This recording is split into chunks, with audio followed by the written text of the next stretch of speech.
hemos hecho una pausa, ¿no? En la serie de Hechos. Han sido varias semanas que hemos tenido predicadores invitados y realmente han sido muy buenas las palabras que nos han dado, ¿no? Pero yo quiero ahora continuar con la serie.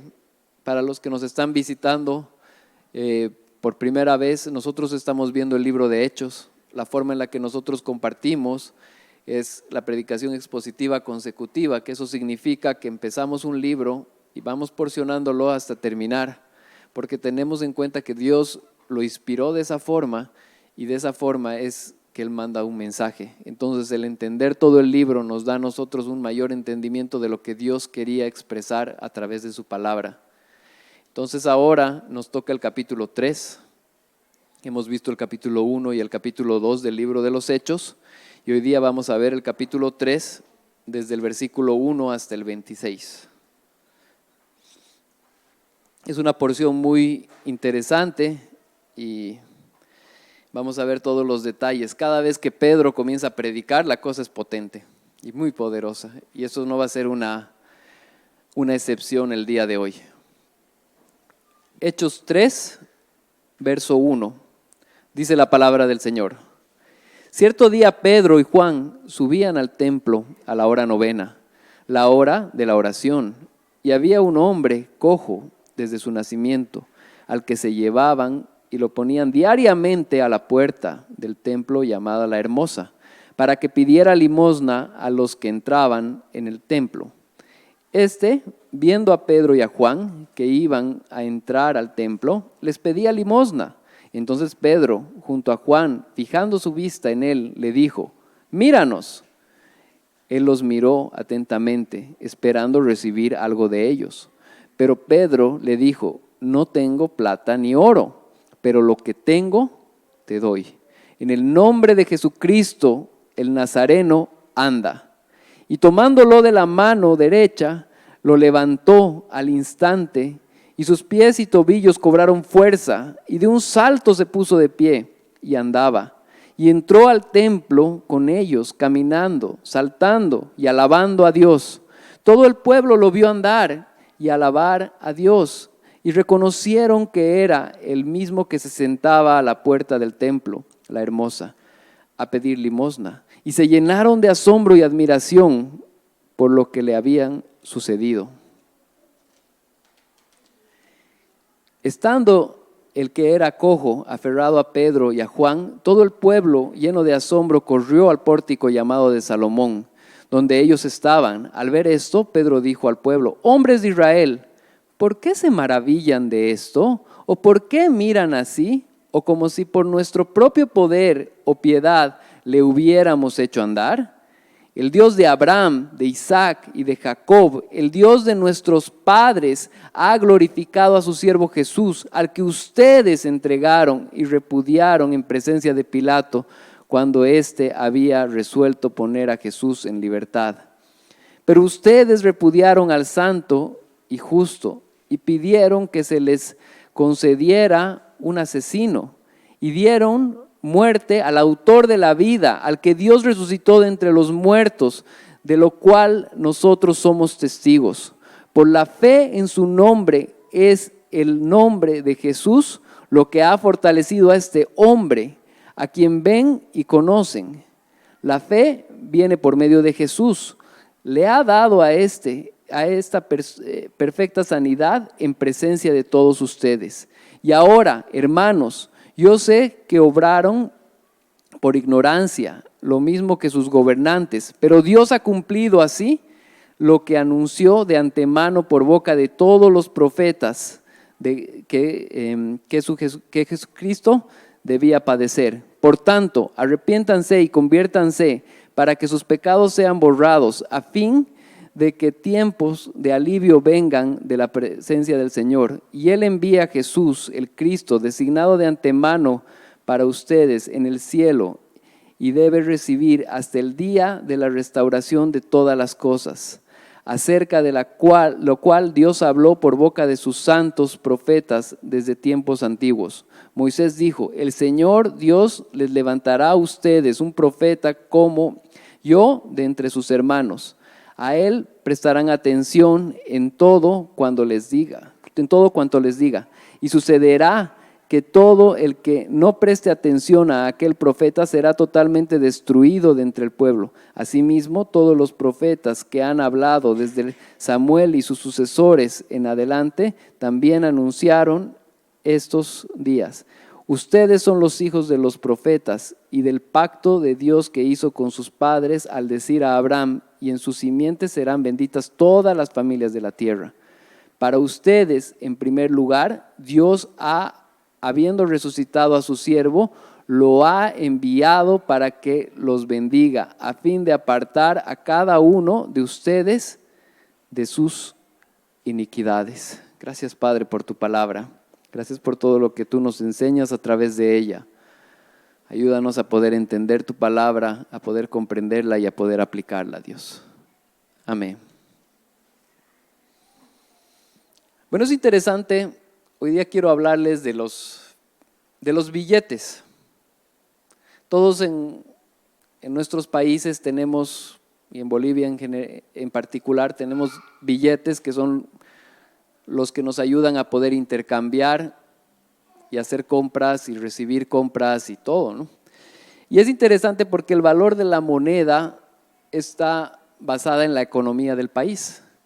O sea, un billete en Bolivia, un boliviano, vale diferente a lo que vale en Lima un sol o así $1 cada uno. Y eso es una representación del valor de la moneda del lugar. Estos tienen un poder adquisitivo. Entonces es muy importante que el país tenga impresos la cantidad de billetes que puede sustentar. Es decir, antes se medía por oro, entonces era de acuerdo a todo el oro que uno tenía como país, podía tener esta X cantidad de billetes impresos. O sea, podría parecer fácil, si falta plata, ¿por qué no imprimimos más billetes? Pero no funciona así. O sea, funciona de que se tiene que tener el valor como país económico para que se imprima la cantidad necesaria de billetes.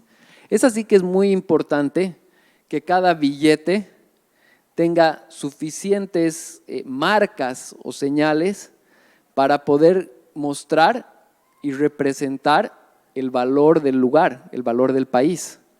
Entonces, nosotros podemos ver claramente que nuestros billetes bolivianos, a la luz se pueden ver varias marcas específicas. Al tacto se pueden ver varias marcas específicas. Y es más, el país trata de hacer lo mejor posible y trata de incrementar estas señales de seguridad para mostrar que ese billete es fidedigno, o sea, y está representando en sí la economía del país. O sea, el billete que tenemos ahí, la cantidad que tenemos de billetes impresos representa en realidad la economía de nuestro país. De la misma forma, el Señor en su palabra y ahora a través de Pedro va a mostrar el Evangelio de Jesucristo a través de señales distintas que Pedro va a desarrollar acá. Y va a ser muy interesante ver, porque Él no solamente realiza una curación por parte de Dios, sino también les abre la ley y los profetas para mostrar de que Jesús era el Cristo. Lo que Pedro va a hacer en este momento y en este texto que estamos leyendo y estudiando, solamente es representar y mostrar lo que Dios ya había hecho a través de Jesucristo. Y hoy día vamos a ver eso específicamente. Si no podemos sustentar la autenticidad del Evangelio, es porque nuestro conocimiento de las Escrituras es muy limitado. Nosotros como creyentes tenemos la obligación de que así como Pedro en este pasaje pudo representar y pudo mostrar de forma contundente el Evangelio, así nosotros también debemos poder mostrarlo. Pedro demuestra magistralmente que Jesús es el Mesías prometido, nuestro Salvador. Esta mañana vamos a ver cómo Dios por medio de Pedro muestra muchas marcas que revelan que Jesús es el Señor de todo, tanto para saber quién es Él, como para poder confiar en Él. ¿Para qué? Para salvación. Punto número 1. Pedro y Juan oran por la sanidad y Dios sana a un cojo de nacimiento. Es muy interesante lo que estamos viviendo acá. O sea, les pongo un poquito voy a refrescar un poco la mente porque son 4 semanas que hemos dejado hechos. Pero si se recuerdan bien, en el capítulo 2 había sucedido el evento del Pentecostés, había habido la primera predicación de Pedro, donde básicamente 3,000 personas se habían convertido al Señor y se había formado la primera iglesia. Iglesita, ¿no? 3,000. Una iglesia grande, poderosa. Y en el último texto específico nos mostró la escritura de marcas que tenían esa iglesia. O sea, compartían la cena del Señor, estaban juntos, había comunión, había hermandad, habían elementos interesantes que no se mostraban en toda la sociedad normal. Y ahora vamos a entrar lo que se denominaría el segundo discurso de Pedro. Es la segunda vez que está registrado, ¿no?, en la que Pedro va a predicar el evangelio. ¿Y qué es lo que sucede? Están yendo a la hora novena. La hora novena nosotros podemos llamarla así como las 3 de la tarde. O sea, ellos empezaban las horas en la mañana y para las 3 de la tarde ya sería la hora novena. Era la forma de los que ellos medían su día, ¿no? Entonces están subiendo en el momento de oración y es interesante porque se encuentran con alguien que ya estaba ahí siempre. O sea, era alguien conocido. En otras palabras, era el mendigo de la puerta del templo. Básicamente dice eso: cierto día Pedro y Juan subían al templo en la hora de la oración, ¿no ve? Y verso 2, y había un hombre cojo desde su nacimiento, al que llevaban y ponían diariamente a la puerta del templo, llamada la Hermosa, para que pidiera limosna a los que entraban al templo. O sea, no era una persona desconocida, no era una persona nueva, era una persona que estaba ahí todos los días. Y ellos tenían por costumbre subir a la novena hora, que era la hora de la oración. Entonces todos lo veían. Era una persona que lo veían y al pasar evidentemente le daban algunas monedas, ¿no? ¿Qué es lo que sucede? Es probable que Pedro y Juan ya lo habían visto antes, que ya habían pasado al lado de él. Es probable que alguna vez inclusive le habían dado monedas. La escritura no nos da esos detalles, pero es muy probable que sí. Entonces, ¿qué es lo que pasa? Ellos están, y verso 3, están viendo a Pedro y a Juan que iban a entrar al templo, les pedía limosna. Entonces Pedro junto a Juan, fijando su vista en él, le dijo: míranos. Y él los miró atentamente, esperando recibir algo de ellos. Pero Pedro le dijo: no tengo plata ni oro, pero lo que tengo te doy. En el nombre de Jesucristo de Nazaret, anda. Entonces acá se desarrolla un milagro. Pedro y Juan lo miran a esta persona que les estaba pidiendo dinero. No lo tenían. Y de pronto ellos se desarrolla este primer milagro, ¿no? Y es ahí donde esta persona se para, y se levanta y comienza a caminar. Él no tenía oro, no tenía plata para darle, pero lo levanta en el nombre del Señor de Nazaret, del Señor Jesucristo. Esto me hace reflexionar algo que es importante. Muchas veces nosotros tenemos en nuestra mente una lista de pedidos para el Señor. Tenemos en nuestra mente: quisiera esto, pero Señor, no te olvides de esto, y no te olvides de esto y esto. Y esa era la actitud de esta persona. O sea, él tenía en su mente que la única forma en la cual podían a él ayudarle era dándole dinero. Pero ¿qué es lo que el Señor quería hacer ese día? Quería hacer algo totalmente diferente. Quería darle sanidad. Quería ir en contra de lo que él siquiera estaba pensando. Cuando nosotros vamos donde el Señor, siempre es muy importante decirle que se haga tu voluntad. Porque nosotros mismos ni siquiera sabemos qué es lo que a nosotros nos conviene del todo. Si el Señor respondiera todas nuestras oraciones tal cual nosotros le pediríamos, este mundo sería un caos.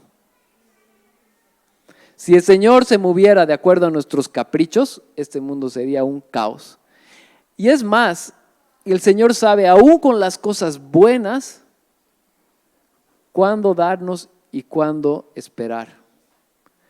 Aquí este es un perfecto ejemplo para saber que nosotros no sabemos siquiera bien lo que debemos pedir. No dice acá la palabra que no debamos pedirlo. Pedimos las cosas que necesitamos. Pero al final es indispensable que pidamos y digamos, Señor, pero que se haga tu voluntad. Algo así sucedió con esta persona. Él solamente estaba esperando plata. Él estaba esperando dinero. Pero de pronto se ocurre un milagro y él puede caminar. Este ejemplo yo ya lo he dado, pero lo voy a repetir porque amerita. Yo soy papá. Si mis hijas escogieran sus dietas, sería muy diferente a lo que nosotros les damos. Pondrían gomitas, chocolates, galletas de chocolate, galleta de vainilla, dulce, helado, y haría una lista amplia de cosas que no le hacen bien. O sea, yo no estoy diciendo que no podamos darle chocolate a un niño o un dulce a un niño alguna vez. Es algo que es bonito darle algún momento, ¿no? Pero si ellos decidieran la dieta, sería una dieta que probablemente sería nociva para ellos. Primero, que probablemente ni siquiera crecerían. Después, que probablemente tendrían más picadas y ya no tendrían dientes a los 5 años. Y así podemos poner una lista de consecuencias. ¿Y por qué es esto? Porque realmente quien sabe específicamente qué darle a un niño es su papá. Los que son papás acá saben más que sus hijos qué es mejor para ellos. De la misma manera, el Señor sabe lo que es mejor para nosotros. Y sigue desarrollándose el versículo y quiero que prestemos atención al verso 8, porque dice, y de un salto se puso en pie y andaba y entró al templo con ellos caminando, saltando y adorando a Dios. Entonces, vemos el verso 8 y es interesante ver que saltó, de un salto se paró. Pero esto no era casualidad. Esto era algo que había sido profetizado desde el Antiguo Testamento. En Isaías 35:6, cuando quieran pueden ver todo ese Isaías 35, que es una profecía mesiánica, es decir, que se habla de lo que iba a ser el Mesías. Dice, el cojo entonces saltará como un ciervo. O sea, a través del trabajo de Jesucristo, del Mesías, el cojo iba a poder saltar. Específicamente este mismo pasaje de Isaías fue citado por el Señor Jesucristo. Cuando Él estaba escuchando a los discípulos de Juan. Juan estaba en la cárcel, Juan el Bautista, cuando ya estaba en sus últimos días. ¿Y qué es lo que pasa con Juan el Bautista? Juan el Bautista comienza a dudar del Señor y dice, Señor, háganle preguntar al Señor si Él es el Mesías o tenemos que esperar a otro. Van los discípulos de Juan al Señor Jesucristo y el Señor Jesucristo responde de la misma manera. Los ciegos ven, los cojos andan y ahí hay toda una narración que está en Mateo 11:5. Entonces ambos textos, tanto el de Mateo, que lo dio el Señor Jesucristo, como el de Hechos 3:8, nos hacen referencia a mostrar de que el Señor Jesucristo había cumplido lo que Él había dicho. De que esa promesa de Isaías, de que iba a venir un Mesías, estaba siendo cumplida ahí, delante de estos hombres. Esa es una señal totalmente de asombro. O sea, realmente tiene que asombrarnos. El Señor Jesucristo no quedó ahí. Y es muy interesante verla en Hechos también. ¿Saben por qué? Porque por un lado la vimos en Mateo 11:5, cuando estaba el Señor Jesucristo diciendo, pero cuando Pedro hace referencia a algo similar, está mostrando que el trabajo de Jesucristo no se quedó en la muerte de Jesucristo, sino Él a través de su resurrección y que les dio poder a los discípulos y ahora nosotros continuamos con el mensaje de Jesucristo para salvación. Es muy importante mencionar lo siguiente: no existe ninguna señal, tanto en los evangelios como en hechos, que haya sido para mostrar un asombro humano. Es decir, si un cojo se levantó, si un ciego vio, si un mudo habló, la razón principal de eso era para mostrar que Jesucristo es el Señor. Ese es el punto principal. Eso es lo que nosotros tenemos que ver y tener en mente. El Señor no hacía milagros. A veces nosotros queremos así hacer milagros o hablar de cosas que suceden o ser los protagonistas de todo. Todo lo que sucede en esta tierra, lo único y la finalidad que tiene cuando está en la iglesia es para mostrar que Jesucristo es el Señor y en Él hay salvación. Eso es lo que podemos ver y eso es lo que Dios ha querido mandar en este mensaje. Entonces ahí evidentemente hubo una reacción. Dice, todo el pueblo lo vio andar y alabar a Dios. Y reconocieron que era el mismo que se sentaba a la puerta del templo, la hermosa, a pedir limosna, y se llenaron de asombro y admiración por lo que había sucedido. A ver, pónganse a pensar. Nosotros venimos acá a la iglesia y existe una persona todos los días allá afuera que es la que nos pide limosna. Y vamos con regularidad y siempre la vemos. Y de pronto, un día, vienen estos apóstoles de Jesús que eran los seguidores de Él, que acaban de crucificar hace poco. Y ese cojo está caminando. Ese Jesús que hacía milagros, pero que lo crucificaron, que murió, resucitó, ahora está en el cielo. Ahora les había dado poder a estos apóstoles para que representen y muestren algo también. Y vieron ese milagro.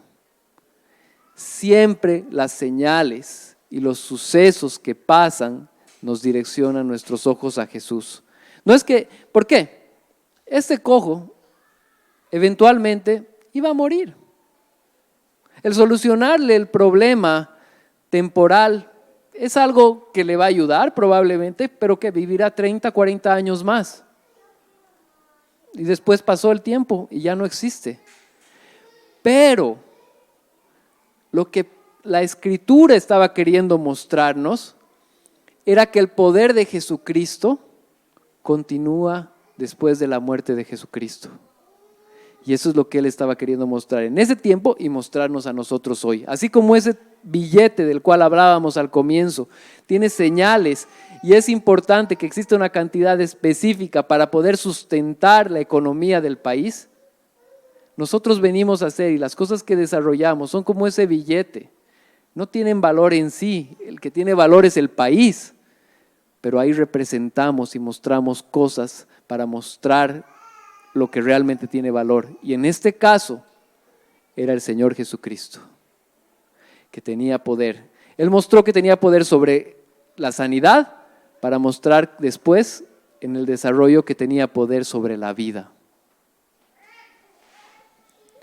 Hasta este punto hemos visto cómo Pedro y Juan son usados por Dios para sanar a este señor, a esta persona que era coja y que tenía esta cojera de nacimiento. Y en medio de eso, la palabra de Dios es cumplida. Ahora vamos a ver cómo Pedro desarrolla su segunda predicación. Punto número 2. Pedro exalta el poder de Jesús. El Mesías anunciado, el Mesías es anunciado por esta sanación. Entonces, nuevamente, todo esto que ha sucedido solamente es un pie para que el evangelio sea expuesto. Podemos ver en el Pentecostés, en el anterior capítulo, ¿qué pasó? Las personas hablaban lenguas que no eran su idioma y todos les entendían. ¿Por qué? Para mostrar que Jesús era el Señor. Ahora, ¿cuál era la señal? que un cojo esté caminando. El cojo que todos conocían, pero ahora ya no era cojo, ahora caminaba bien. Entonces, ahí podemos ver lo que sucede. Y ese milagro era para poder mostrar eso. Verso 11. Estando el que era cojo, porque ya no es, aferrado a Pedro y a Juan, todo el pueblo lleno de asombro corrió al pórtico llamado de Salomón, donde ellos estaban. Al ver esto, Pedro dijo al pueblo: hombres de Israel, ¿por qué se maravillan de esto? ¿O por qué nos miran así? Como si por nuestro propio poder o piedad le hubieran hecho andar. Yo creo que este es uno de los versos que más podemos aprender.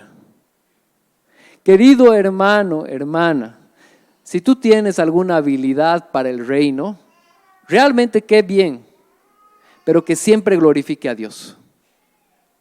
Si tienes la capacidad de poder predicar, si tienes la capacidad, eres un evangelista nato, que tú hablas y el Señor te utiliza para salvar a personas, o eres un músico, o eres una persona que recibe a las personas con alegría y da gozo a las personas, todo eso es para la gloria de Dios.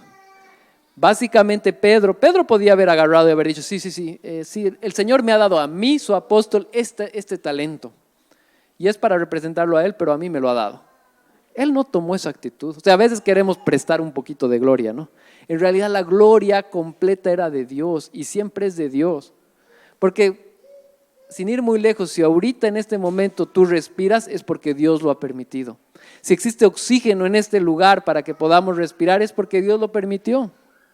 No tenemos nada que no podamos decir, ya esto es nuestro y listo. Siempre hay una forma y un lugar donde tenemos que agradecer al Señor. La vida es clara.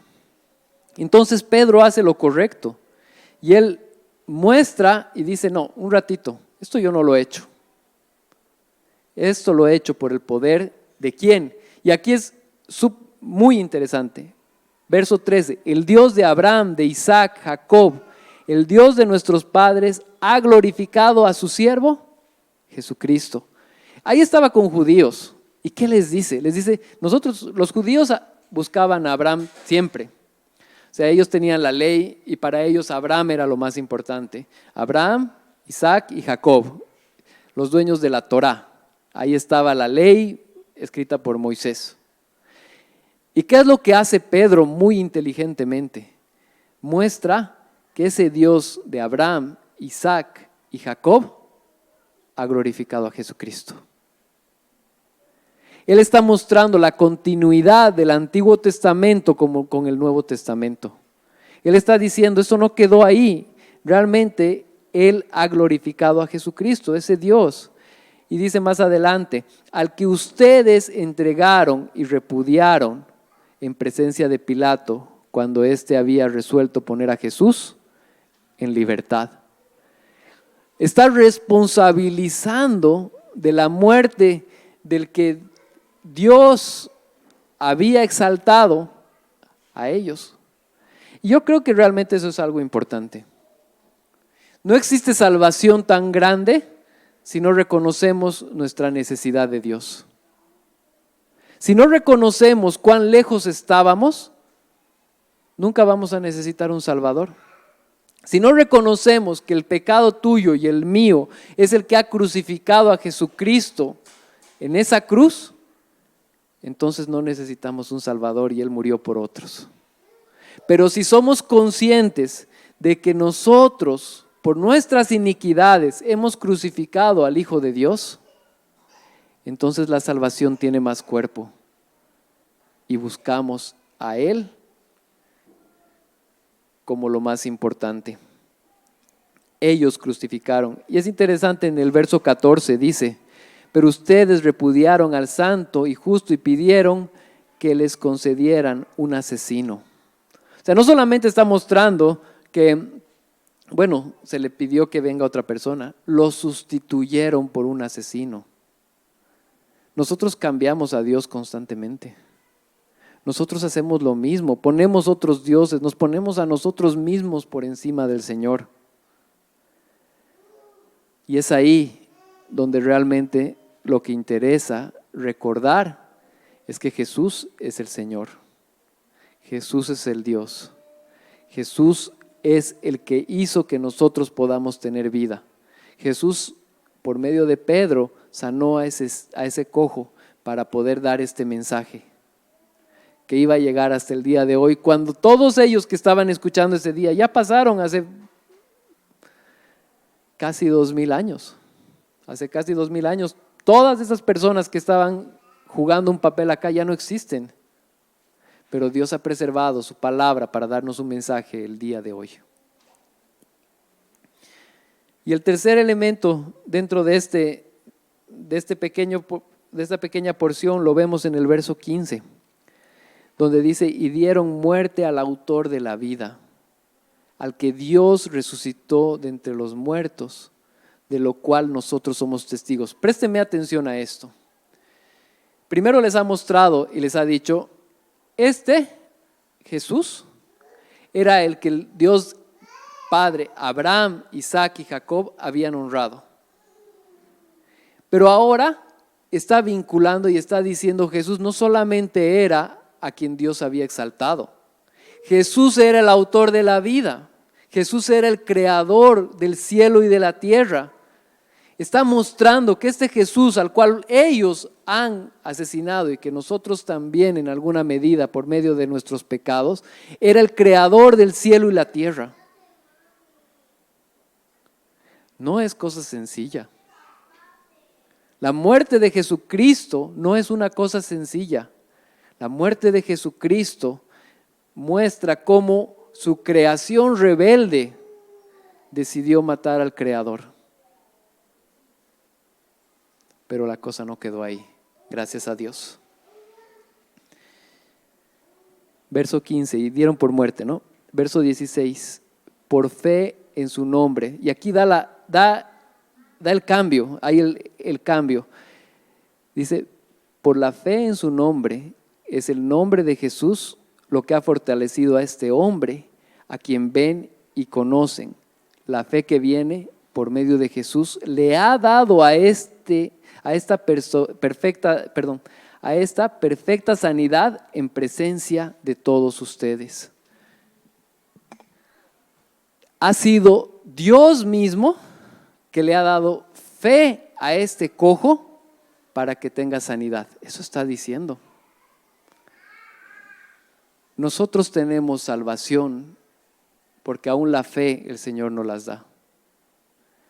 Él nos pone en nosotros el conocimiento para que podamos responder con arrepentimiento y fe. Él quita ese velo. Él, al darnos el evangelio de Jesucristo, quita un velo, el cual no nos permite ver a Dios. Y al quitarlo, ese don que es la fe que Él nos ha dado, que viene de Él, nosotros respondemos con arrepentimiento y fe. Ese es un punto muy importante, hermanos, porque de inicio a fin, la salvación es del Señor.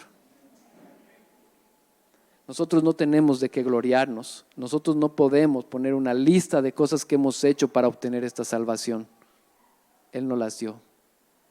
Y aquí claramente dice eso. O sea, este cojo no tenía la fe para pedir esa salvación en ese momento. No estaba en su expectativa. Él no estaba pensando que él iba a andar ese día. Él no fue a buscar a los apóstoles con una intención de que le hagan el milagro. Esta persona simplemente estaba pidiendo monedas. Y el Señor guió a Pedro y a Juan para mostrarle que el día de salvación había llegado para él. Y llegó. Es muy interesante y muy importante entender y comprender esto, porque nos ayuda a poner y darle la gloria realmente a quien se la merece. Si hoy día, querido hermano, estás escuchando el evangelio, es por la obra de Jesucristo, es por lo que Él ha hecho. Si hoy día o en esta semana o en este tiempo has podido predicar el evangelio y una persona ha podido reaccionar a él y ser salvada, es por la obra de Jesucristo, de inicio a fin. Me gustó mucho cómo en esta conferencia se hizo mucho énfasis en esto. Romanos 10, ¿qué nos dice? La fe viene por el oír, y el oír la palabra de Dios. Entonces nosotros representamos las personas que compartimos y compartimos el evangelio, pero nosotros lo decimos. El que hace el cambio en el corazón duro es Dios. Entonces, sí formamos un papel importante porque Dios nos ha dado una responsabilidad de dar a conocer el mensaje. Pero solo por transmitir el mensaje las personas no son salvas, sino por el cambio que Dios hace en el corazón de las personas. Entonces, nuevamente, así como Pedro, ¿para quién es la gloria? Para Dios. Y completamente, de inicio a fin, la gloria es para Él. Es interesante lo que menciona un poco antes, que dijo, quitaron al autor de la vida, le dieron muerte al autor de la vida, al que Dios resucitó de entre los muertos. Es el autor de la vida, el que había creado todo, que se encarnó para que exista salvación en esta tierra. Hasta este punto hemos visto cómo Pedro habla sobre cómo al creador del cielo y la tierra, quien se hizo cargo de sanar a esta persona, lo humillaron, lo mataron. Pero ahora vamos a ver y sustentar quién es este Jesús. Pedro está pudiendo desarrollar todo esto gracias a que va mostrando, quien ha sanado a esta persona no soy yo. Quien ha sanado a esta persona es el creador del cielo y la tierra al que ustedes asesinaron. Punto número 3, Pedro muestra el cumplimiento de la ley y salvación en Jesús. Y aquí vamos a ver el verso 17. Dice, y ahora, hermanos, yo sé que obraron por ignorancia, lo mismo que sus gobernantes, pero Dios ha cumplido así lo que anunció de antemano por boca de todos los profetas que Cristo debía padecer. Queridos hermanos, estas personas actuaron en total ignorancia, es verdad, pero cumplieron la profecía de que Él tenía que padecer. ¿Por qué? Porque alguien tenía que pagar nuestra culpa y lo que nosotros habíamos hecho. Y aquí claramente en el verso 18 nos está, pero Dios ha cumplido lo que anunció de antemano por boca de todos los profetas, de que su Cristo debía padecer. El padecimiento de Cristo no es algo irreal, es algo totalmente real. Y el padecimiento de Cristo fue en dos niveles principalmente. El primer nivel en el cual que Cristo padeció, Él padeció humanamente. Dice que el sufrimiento que Él tuvo en su cuerpo va mucho más allá de lo que nosotros podemos aguantar normalmente. Los romanos eran expertos para hacer experimentar dolor. A eso se dedicaban. Ellos hacían que las personas, sus víctimas, experimenten el dolor como en una máxima expresión. Y eso hicieron con nuestro Creador. Eso hicieron con Jesucristo. El padecimiento que Él sufrió fue mayor al que yo creo que todos acá vamos a experimentar. No creo que realmente alguien experimente un sufrimiento de esa magnitud. Pero el padecimiento de Jesucristo no solamente tuvo un nivel humano de cuerpo, sino como hemos cantado hace un momento, al que no conoció pecado, por nosotros se hizo pecado. Él experimentó la ira de Dios en su contra, esa ira que tenía que venir en contra mía por los pecados que yo había cometido. Esa ira de Dios fue contra Él y la pagó. Dice la palabra que Él fue hecho maldito. Entonces Él experimentó ese padecimiento en esos dos niveles, nivel del cuerpo y nivel de una muerte espiritual. Todos acá, si realmente hemos sido salvados por Jesucristo, hemos sido, como se dice, regenerados y nuestra vida va directo al cielo, ninguno de nosotros va a experimentar la ira de Dios en nuestra contra. ¿Y saben por qué? Porque Jesucristo la experimentó, porque Jesucristo la pagó. Entonces, cuando en el verso 18 nos dice, por boca de todos los profetas, que Jesucristo debía padecer, era algo cierto. Isaías 53 y 52 y 53 dan un relato muy interesante de cómo ese Cristo tenía que padecer. No era ciego para ellos. Ellos podían haberse dado cuenta, pero no se dieron cuenta, no reconocieron al autor de la vida cuando estaba ahí. Pero también Dios permitió que no lo hagan para que Él muera. Y ahí rescate a todos los que en algún día íbamos a confiar en Él. Verso 19, aquí viene el llamado. Por tanto, arrepiéntanse y conviértanse para que sus pecados sean borrados, a fin de que tiempos de alivio vengan a la presencia del Señor. Y Él envíe a Jesús, el Cristo, designado de antemano para ustedes. Es importante este punto. Queridos hermanos, no vamos a encontrar paz y alivio definitivo en esta tierra. Esta tierra siempre va a traer problemas. Se nos vienen problemas. Este 21 es el ultimátum, ¿no? No sabemos qué vaya a suceder. O vemos a familiares, el pastor Jorge lidiando con un tema de la vista muy complicado. O vemos a otras personas lidiando con otro tipo de problemas económicos. La situación del país está muy difícil. No es fácil conseguir trabajo en este momento. Podemos ver, y yo sé que de esas 3 razones que yo he lanzado, tal vez tú puedes identificarte con alguna de esas. Y no estoy diciendo que el Señor no esté consciente de esos problemas que tú tienes, pero el alivio verdadero y la esperanza verdadera está en el cielo, la que realmente no va a fallar. Y por eso es que nuestros ojos tienen que estar ahí. Dice, a fin de que tiempos de alivio vengan de la presencia del Señor. Los apóstoles de Jesucristo, Pablo, estuvo tantas veces metido en la cárcel y en paz.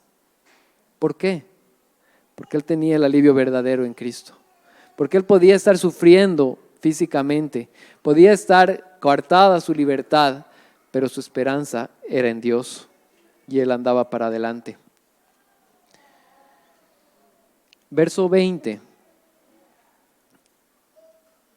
Y Él envió a Jesús, el Cristo, designado de antemano para ustedes. Verso 21. A él el cielo debe recibir hasta el día de la restauración de todas las cosas, acerca de la cual Dios habló por boca de sus santos profetas desde tiempos antiguos. Moisés dijo, el Señor Dios les levantará a ustedes un profeta como yo de entre sus hermanos. A él prestarán atención en todo cuanto les diga. Esto no era una sorpresa. Cuando Pedro habla y cita esto, él está citando Deuteronomio 18:15. Si ustedes quieren anotarlo, es bueno. Pedro está diciendo, y ahí está entre comillas en algunas Biblias, el Señor Dios levantará a ustedes un profeta como yo entre sus hermanos. Y estas son palabras de Moisés. ¿Qué es lo que está haciendo Pedro? Pedro está mostrándoles a ellos de que ese mensaje de salvación ya había sido anunciado desde el Antiguo Testamento. Y estos judíos, que para ellos la ley era la base, debían creer, porque el Señor había dado el mensaje. ¿Cómo nos sirve esto a nosotros hoy día, que no somos judíos? No sé si hay aquí un judío, pero yo no soy y no conozco a uno acá presente. Nos sirve para recordar de que el autor de la vida dio un mensaje a través de un pueblo con el fin de dar salvación no solamente a los judíos, sino a nosotros hoy. Y si Él mantuvo un mensaje desde el tiempo de Moisés aproximadamente 1400 años antes de Cristo. Lo hizo en el año 0 y hoy día seguimos escuchándolo 2000 años después. Si todos esos 3000 y pico años ha habido un solo mensaje, entonces yo puedo estar seguro de que lo que también Él ha dicho, de que va a volver y me va a llevar con Él, es cierto. Es cierto. Si Él cumplió antes, va a cumplir luego. Y no por mí, sino porque es Dios. Y en realidad yo les digo, ahorita lo único que falta es que nosotros seamos los que estemos seguros. Él no va a dejar de cumplir. Pero ¿para qué nos sirve esto? Estamos por encarar una situación difícil, el Señor va a cumplir. Estamos viviendo tiempos difíciles, el Señor cumple, el Señor tiene cuidado. Cada vez que yo veo una situación tan difícil que digo, Señor, ¿cómo voy a salir de esto? No sé cuánto les ha pasado. Yo creo que a todos nos ha pasado en algún momento de nuestra vida.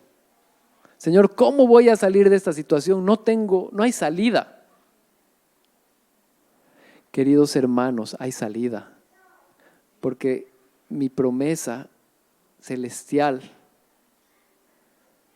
está ahí. Y aun cuando sufra un momento más en esta tierra, el Señor tiene planes de bien para mí. Ahora, el Señor también escucha y nos acompaña en esta tierra también. No quiero darle solamente esperanza para el futuro, porque eso es cierto. También el Señor dice que nos acompaña durante el tiempo que estamos acá. Yo no les voy a predicar y en esta iglesia no van a escuchar que les vamos a decir vengan a Cristo y todos sus problemas materiales se van a resolver, porque no creemos eso. Nosotros creemos que en la vida vamos a experimentar dificultades, pero algo que sí creemos y les decimos con certeza es que el Señor nos va a acompañar en medio de esas dificultades y que todas esas dificultades van a obrar para bien. Y que si Dios cumplió y dio un mensaje a través del profeta Isaías, lo cumplió por Jesucristo y lo recordó por Pedro y hoy día lo estamos volviendo a recordar, entonces el Señor no miente y el Señor tiene promesas para bien para cada uno de nosotros. Tenemos que estar muy de acuerdo con eso. Entonces, a modo de conclusión, acuérdense, hemos empezado este mensaje hablando de que el billete como tal es una representación de la economía del país. El papel nos sirve, pero hay un país que lo respalda y que dice cuánto debe valer ese billete. Queridos hermanos, lo que nosotros hacemos por el Evangelio solamente representa y muestra el poder de Jesucristo. Nosotros mostramos y somos embajadores del mensaje de Jesucristo. Y ese mensaje es el que tenemos que predicar allá afuera. Y es el que tenemos que transmitir allá afuera. Y es el mensaje de que Dios vino a esta tierra, se encarnó, vivió una vida perfecta, fue muerto, fue sepultado, resucitó y ahora está en el cielo a la diestra del Padre. Ese mensaje necesitamos escuchar. Si hay alguna vez un milagro como el de Pedro, gloria a Dios, pero el centro nunca fue el milagro. El centro siempre fue Jesucristo. Amén. Gracias, Padre bendito, por este mensaje. Gracias por tu palabra y gracias porque no es acerca de nosotros, sino acerca de ti. Señor, te pido por favor que podamos recordar este mensaje, que podamos ponerlo en práctica y que podamos alabarte y adorarte a ti, no solamente a través de nuestra alabanza, sino a través de nuestras vidas, Dios. Gracias, Señor, que este mensaje que hemos escuchado y oído quede para siempre en nosotros y lo recordemos, Dios. Y si podemos ser parte en alguna medida, dando a conocer tu mensaje, utilízanos. Que hagamos diferentes formas, ya sea por medio de compartir el Evangelio o por medio de buenas obras que realicemos, que la gente pueda verte a ti. Gracias, Dios. En tu nombre, amén.